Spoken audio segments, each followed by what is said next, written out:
Hey everyone, welcome to the channel, and today we're going to put together a small form factor build using a Ryzen APU for an AV system, and the total is under $500. Our processor today is going to be the Ryzen 5 2400G. This does have Vega 11 graphics built in. It's a 4-core, 8-thread processor. Our motherboard is the MSI B450i Gaming Plus AC. It has 2 DIMM slots for RAM, a PCIe slot for a future graphics card, M.2 slot on the back, Intel Wi-Fi and Bluetooth built in. Our power supply today is the EVGA 450BT. It's a 450 watt bronze rated. It has all black cables. It is non-modular. For our RAM today, we've got a kit of Corsair Vengeance LPX 3000 megahertz speed, DDR4. It's a 2x8 gig kit, giving us 16 gigs total. For storage today, we've got a 256 gigabyte SSD from Silicon Power. And finally, for our case, we have the Thermaltake Suppressor F1. It is a small form factor case with one included 200mm fan in the front. And that's all the parts. Let's put this thing together.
Okay, so that's the build. Went together nicely. Small form factor case. I really was impressed with the Thermaltake Suppressor F1.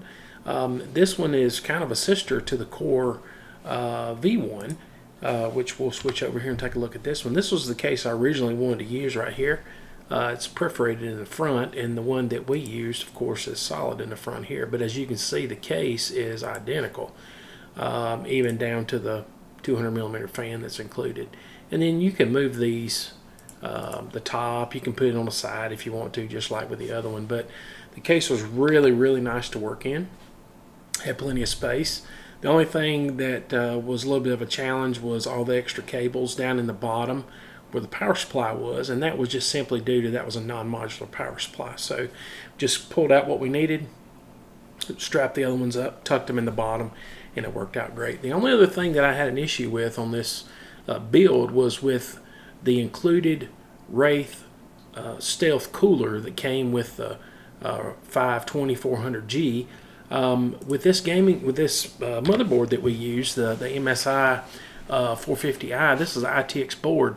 This heatsink right here sits up a little high, and when I went to install the Wraith Stealth in here, it would not clear this. And so luckily I happened to have an extra Wraith Spire cooler off of a Ryzen 7 processor that I've got liquid cooling running on it. I was able to swap it out and it worked great. So really those were the only issues that I had on the build, so everything went together great. So if you have any questions about this build, be sure to leave them in the comment section below. If you're not subscribed, be sure to hit that subscribe button and be sure to like the video. Hope you have a great day. We'll see you in the next one.